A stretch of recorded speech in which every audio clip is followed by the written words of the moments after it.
ആകാശവാണി കണ്ണൂർ.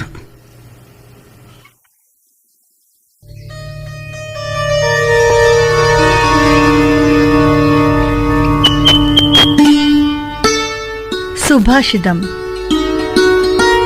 തയ്യാറാക്കി അവതരിപ്പിക്കുന്നത് ബാലകൃഷ്ണൻ പുത്തൂർ. എല്ലാവർക്കും നമസ്കാരം. ഭാരതീയ പൈതൃകത്തിന്റെയും പാരമ്പര്യത്തിന്റെയും സംസ്കാരത്തിന്റെയും ആധാരശിലകളാണ് വേദങ്ങളും ഉപനിഷത്തുക്കളും ഇതിഹാസങ്ങളും പുരാണങ്ങളുമെല്ലാം. ഇതിഹാസങ്ങളിൽ പ്രധാനപ്പെട്ടതാണ് രാമായണം. ഇതിഹാസം എന്നാൽ ഇതി ഇഹ ആസീത് എന്നാണ്.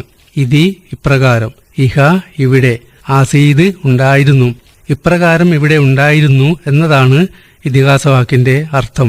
രാമായണം രാമനിലേക്കുള്ള അയനമാണ്, അഥവാ രാമന്റെ അയനമാണ്. ഒപ്പം സീതായനം കൂടിയാണ്. സീതായാം ചരിതം മഹത് എന്ന് ഋഷി പറയുന്നു. രാമായണം ഇത് എക്കാലത്തെയും മനുഷ്യന് വേണ്ടി എഴുതിയിട്ടുള്ളതാണ്. ഇതൊരു ധർമ്മശാസ്ത്രമാണ്. മാതൃധർമ്മം, പിതൃധർമ്മം, പുത്രധർമ്മം, പത്നീധർമ്മം, സഹോദരധർമ്മം, രാജധർമ്മം, പ്രജാധർമ്മം ഇവയാണ് രാമായണം ലോകത്തോട് പറയുന്നത്. ഋഷി നമുക്ക് വാക്ക് തരുന്നുണ്ട്. ശ്രീരാമനാമസ്മൃതി കൊണ്ട് സംസാര വാരാർനിധിയെ കടക്കുന്നിദേവനും എന്ന്. ഈ സംസാര സാഗരം കടക്കുവാൻ ശ്രീരാമന്റെ നാമസ്മൃതി മാത്രം മതി. നൈമിഷികമായ സുഖത്തിൽ നിന്നും നിത്യമായ ആനന്ദത്തിന്റെ തലത്തിലേക്ക് നമ്മെ ഉയർത്തുന്നതാണ് രാമായണം. തമസാ നദിയുടെ തീരത്തുള്ള ഒരു വൃക്ഷക്കൊമ്പിലിരുന്ന് രണ്ട് ക്രൗഞ്ചപ്പക്ഷികൾ കാമമോഹിതരായി സല്ലപിക്കുമ്പോൾ ഒരു വേടൻ അതിലൊന്നിനെ അമ്പെയ്ത് വീഴ്ത്തി.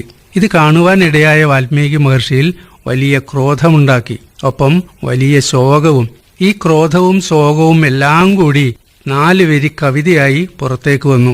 മാനിഷാദ പ്രതിഷ്ഠാത്വം മകമാ ശാശ്വതീസമ യത് ക്രൗഞ്ചമിഥുനാദേകം അവധി കാമമോഹിതം. അരുത് കാട്ടാള, കാമമോഹിതരായിരിക്കുന്ന ഈ ക്രൗഞ്ചമിഥുനങ്ങളിലൊന്നിനെ അമ്പെയ്ത് വീഴ്ത്തിയ നിനക്ക് ശാശ്വതമായ പ്രതിഷ്ഠ ലഭിക്കാതെ പോകട്ടെ, അല്ലെങ്കിൽ നീ ഗതി പിടിക്കാതെ പോകട്ടെ എന്ന് വാൽമീകി ആ വേടനെ ശപിച്ചു. യഥാർത്ഥത്തിൽ ഇതിനെയാണ് ആദികാവ്യം എന്ന് പറയുന്നത്. ഈ 4 വരിയിൽ രാമായണ കഥാസാരമുണ്ട്. കാട്ടാളൻ, അമ്പ്, 2 പക്ഷികൾ ഇവയാണ് ഈ വരികളിലെ കഥാപാത്രങ്ങൾ. കാട്ടാളൻ എന്നത് ഈ ലോകമാണ്. 2 പക്ഷികൾ, ഒന്ന് രാമനും സീതയുമാണ്. അമ്പേറ്റ് വീഴുന്ന പക്ഷി സീതയാണ്. അമ്പേറ്റ് പിടഞ്ഞു വീഴുന്ന ഇണക്കിളിയെ നോക്കി വേദനിച്ചിരിക്കുന്ന പക്ഷി അത് രാമനാണ്. അമ്പ് അഥവാ അസ്ത്രം അത് ലോകാപവാദമാണ്. ഇതാണ് രാമായണത്തിന്റെ രത്നച്ചുരുക്കം. ഒരു നിമിഷം വാൽമീകി വികാരങ്ങൾക്ക് അടിമപ്പെട്ടുപോയി. മുനിമാർ വികാരങ്ങൾക്ക് അടിമപ്പെടുന്നവരല്ല. കാട്ടാളനെ ശപിച്ചു പോയതിൽ മുനിക്ക് വലിയ പശ്ചാത്താപം തോന്നി. ബ്രഹ്മാവിന്റെ നിർദ്ദേശപ്രകാരം നാരദർ അവിടെ എത്തിച്ചേരുകയും വാൽമീകിയെ ആശ്വസിപ്പിക്കുകയും രാമായണ കഥ മുഴുവൻ എഴുതുവാൻ ആവശ്യപ്പെടുകയും ചെയ്തു. അതുപ്രകാരം 24,000 ശ്ലോകങ്ങളിൽ രാമായണം എഴുതി തീർക്കുകയും ചെയ്തു.